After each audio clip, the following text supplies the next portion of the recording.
A little warm today. Probably already in the mid-70s. California, the most miserable place to live. Perpetual 70s, 80s, 90s. Winter, summer, doesn't matter. So, what are we going to talk about today? Well, because it's so nice and it's so crowded out, and I don't feel like doing videos inside when it's nice out, we're going to go up that way, into the heart of the people, where there's so many people they won't even notice us. Let's go up there and we'll talk about peak oil. Sun's rather bright today.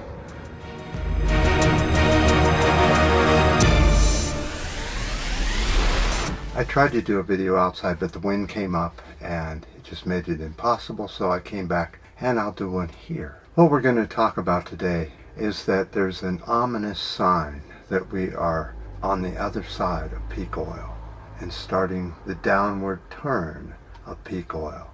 I know people have been paying attention to the U.S. and how great they are, and they have been. Let's go look at what's been going on in the oil industry over at the board. So let's talk about shale oil production here in the U.S. From 2017 to 2019, about 12 million barrels per day were pumped according to the what facts are being put out. I very much doubt that it was that high. It was basically at $52 a barrel, crude oil. Now it's at $59 a barrel, and there's a slowing going on. They're saying the slowdown is the result of weather. Well, this is summer. How could weather have anything much to do with oil pumping? But that's what they're saying. But this is what I kind of wanted to show you here. World consumption in 2017 was 98 million barrels per day. World consumption in 2019 is 103 million barrels per day. Total world output today, per day, is at 81.78 million barrels per day. So the other day I was reading this idiot talking about how peak oil was over and there was no peak oil, and that shale oil will basically live on and was a renewable resource, and all this BS. And I said, I don't think so. So I went and looked at the facts, and the facts don't back that up at all. The U.S. pumped a lot of shale oil in those between 2017 and the beginning of 2019. It's gone down almost like a cliff lately.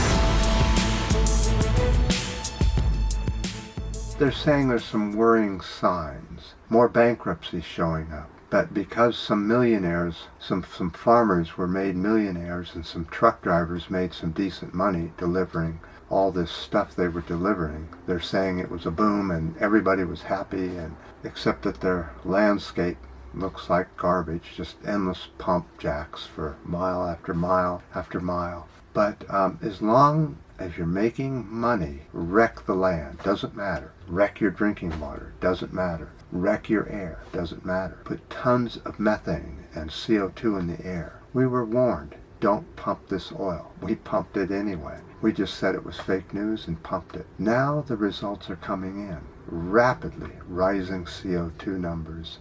I think this year we're going to see some amazing numbers come out.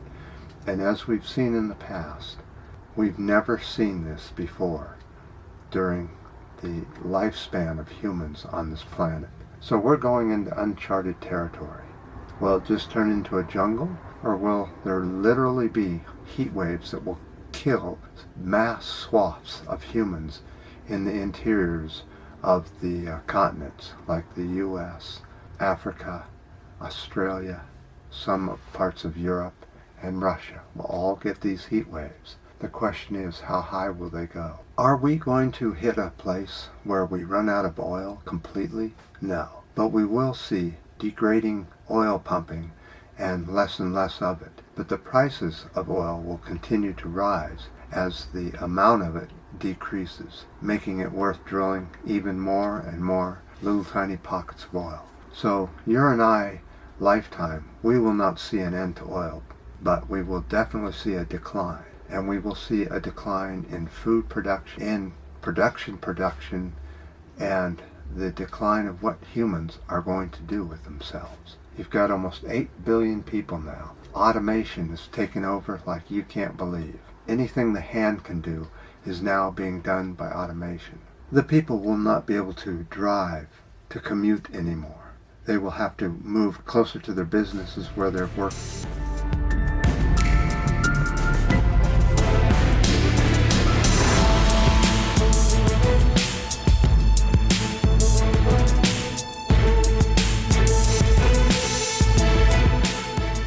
There'll be systems put up where people will trade jobs from one place to another that pass each other and have the same jobs. That's a way of making things more robust in the way of oil for the next several years. But it does not look as if any kind of alternative has really come up yet. Water generation is definitely your cleanest, but both water, wind, and solar take oil to make these products.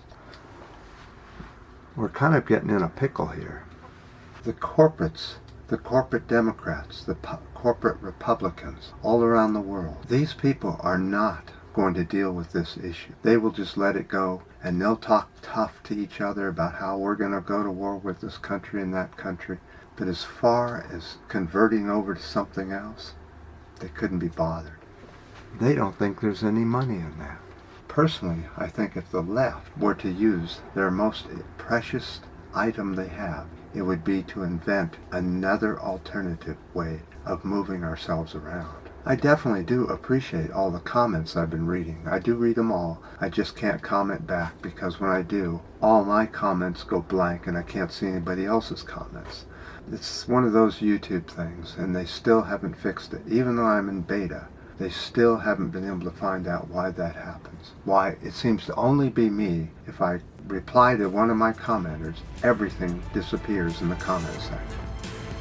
But I do read every one of your comments and appreciate them. And I appreciate your ups and downs and your new subscribers.